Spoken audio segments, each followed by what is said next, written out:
Collections ఇప్పుడు gents wear లో కూడా ఫ్యాక్టరీ రేట్స్ కి shirts and jeans and formal pants ఇవ్వబడును. అవునండి, మ్యానుఫ్యాక్చరింగ్ రేట్స్ కి ఇవ్వబడును. 4 బ్రాండెడ్ షర్ట్స్ కొంటే ఒక షర్ట్ ఫ్రీ కేవలం 999 రూపాయలకే. షర్ట్ కలర్ పోయినా ష్రింక్ అయినా ఒక షర్ట్ కి 2 షర్ట్స్ ఫ్రీగా ఇవ్వబడును.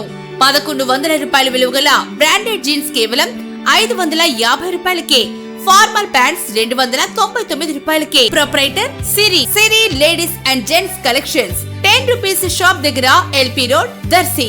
దర్శి పట్టణంలోని గడియార స్తంభం ప్రాంతంలో తిరుమల తిరుపతి దేవస్థానానికి సంబంధించి కల్తీ నెయ్యి విషయమై జగన్, వైవి సుబ్బారెడ్డి, కరుణాకర్ రెడ్డిల ఫోటోలతో మహాపాపం నిజం అను నినాదం గల ఫ్లెక్సీ ఏర్పాటు ఈ రోజు గురువారం మధ్యాహ్నం 2 గంటలకు జరగ్గా సాయంత్రం 4:30 గంటల సమయంలో వైసీపీ వర్గీయులు ఈ ఫ్లెక్సీలు తొలగించడం, దగ్ధం చేయటం జరగ్గా ఎస్ఐ వారిని అదుపులోనికి తీసుకుని పోలీస్ స్టేషన్లకు తరలించడం కూడా జరగ్గా సాయంత్రం 5:30 గంటల సమయంలో మరలా టీడీపీ వర్గీయులు అదే స్థానంలో అలాంటి ఫ్లెక్సీనే మరొక దాన్ని ఏర్పాటు చేయడం జరిగింది. దర్శిలో ఈ ఫ్లెక్సీ వివాదం హాట్ టాపిక్ అయింది.